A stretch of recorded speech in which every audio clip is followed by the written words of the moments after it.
ഏറ്റവും ദുഃഖകരമായ ഒരു അവസ്ഥയിലൂടെയാണ് കടന്നു പോകുന്നത്.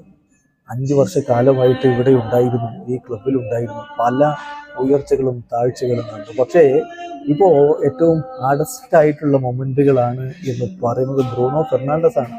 കഴിഞ്ഞ 2 കളികളിൽ അദ്ദേഹത്തിന് റെഡ് കാർഡ്, ഒന്ന് പ്രീമിയർ ലീഗിലായിരുന്നു, അത് പക്ഷേ പിന്നെ ഓവർ ടേൺ ചെയ്തു, അപ്പീൽ കൊടുത്തിട്ട് അതിനുശേഷം യുവേഫ ചാമ്പ്യൻസ് ലീഗിലെ മത്സരത്തിലും റെഡ് കാർഡ് വാങ്ങുകയുണ്ടായി. ടീം ആവട്ടെ തകർച്ചയിൽ നിന്ന് തകർച്ചയിലേക്ക് പോയിക്കൊണ്ടിരിക്കുകയും ചെയ്യുന്നു. ഈ ഘട്ടത്തിലാണ് ഇപ്പോൾ ബ്രൂണോ ഫെർണാണ്ടസ് ഒരു പ്രതികരണം നടത്തിയിരിക്കുന്നത്.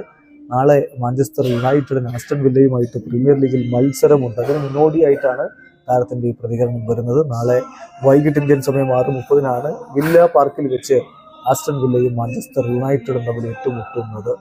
ബ്രൂണോയുടെ വാക്കുകളിലേക്ക് നമുക്കൊന്ന് പോകാം. ബ്രൂണോ പറയുന്നത് ഇങ്ങനെയാണ്: ഇത് ടീം എന്ന നിലയിലും എനിക്ക് വ്യക്തിപരമായും വളരെയധികം ബുദ്ധിമുട്ടേറിയ നിമിഷങ്ങളാണ്.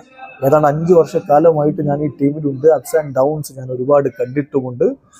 ഒരുപാട് നല്ല സമയങ്ങൾ, മോശം സമയങ്ങളൊക്കെ ഉണ്ടായിട്ടുണ്ട്. പേഴ്സണലി ഞാൻ എപ്പോഴും ചാലഞ്ചുകളെയും അഡോസിറ്റീസിനെയും ഒക്കെ ത്രൂ ഔട്ട് ദി കരിയർ നേരിട്ട് മുന്നോട്ട് വന്നിട്ടുള്ള ആളാണ്. ഒരിക്കൽ പോലും ഇത്തരം ഘട്ടങ്ങളിൽ ഓടി ഒളിക്കുകയോ റെസ്പോൺസിബിലിറ്റി ഏറ്റെടുക്കാതിരിക്കുകയോ ഞാൻ ചെയ്തിട്ടില്ല. അതൊരിക്കലും ഉണ്ടാവുകയുമില്ല. തീർച്ചയായിട്ടും ഞാനിത് പറയുമ്പോൾ നിങ്ങൾക്ക് ക്ലീശയായിട്ട് തോന്നുന്നുണ്ടാകും. യുണൈറ്റഡ് ഫാൻസ് ഒക്കെ തീർച്ചയായിട്ടും ഇതൊക്കെ ട്രൈ ചെയ്തിട്ടുമുണ്ടാകും. പക്ഷേ എന്നേക്കാൾ കൂടുതൽ ഡിസപ്പോയിൻറ്റഡ് ആയിട്ട് ഈ ഒരു സന്ദർഭത്തിൽ മറ്റാരും ഉണ്ടാവില്ല.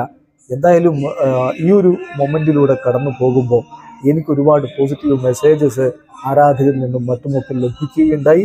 അതിന് ഞാൻ അപ്രീസിയേറ്റ് ചെയ്യുന്നു എന്നാണ് ഇപ്പോൾ ബ്രൂണോ ഫെർണാണ്ടസ് പറയുന്നത്. എന്തായാലും ബ്രൂണോയുടെ ആ ഒരു വളരെ ഹാർഡസ്റ്റ് ആയിട്ടുള്ള നിമിഷങ്ങൾ നമ്മൾ കണ്ടു. യുണൈറ്റഡും അതുപോലെ തന്നെയാണ് പോയിക്കൊണ്ടിരിക്കുന്നത്.